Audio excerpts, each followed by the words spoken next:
I call the honourable member for Lindsay. Thank you, Madam Speaker. My question is to the Treasurer. How will the budget assist in building the infrastructure of the 21st century that will secure the growth in our economy and more jobs for the people of my electorate of Lindsay? I call the honourable Treasurer.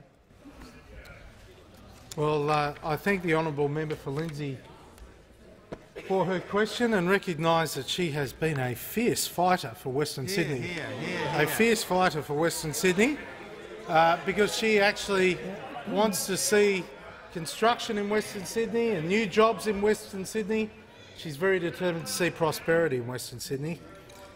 Madam Speaker, as the member for Lindsay knows, and I think all members know now, we have made a massive new commitment to infrastructure investment in Australia that will lead to $125 billion of new infrastructure over the next few years. Now, the total Commonwealth infrastructure investment in New South Wales is $14.9 billion, a significant sum of money. And why are we doing this? Well, we inherited an economy with falling terms of trade. The mining and resources boom that we have all benefited from over the last few years, that had a big production phase. It sucked a lot of construction workers out of the rest of the economy, gave them an opportunity to have a well-paid job, and that's terrific. And the mining industry did a great job and has done a great job.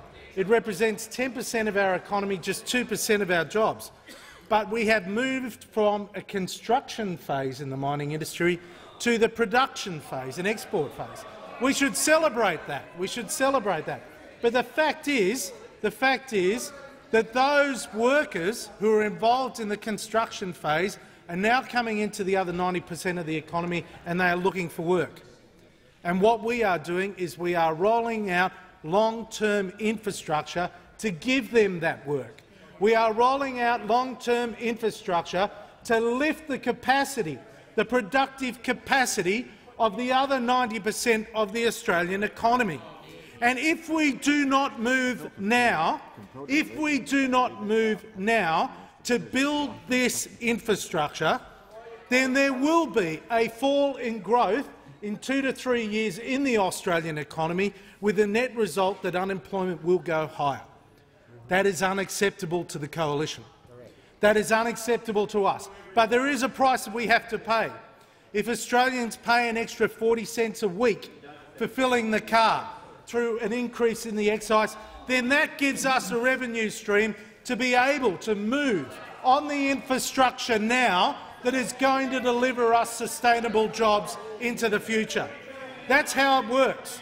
That's how it works. You cannot promise things on the never-never. You actually need to move now. And the fact is, our infrastructure program is not just about today's jobs. Our infrastructure program is about tomorrow's jobs and beyond.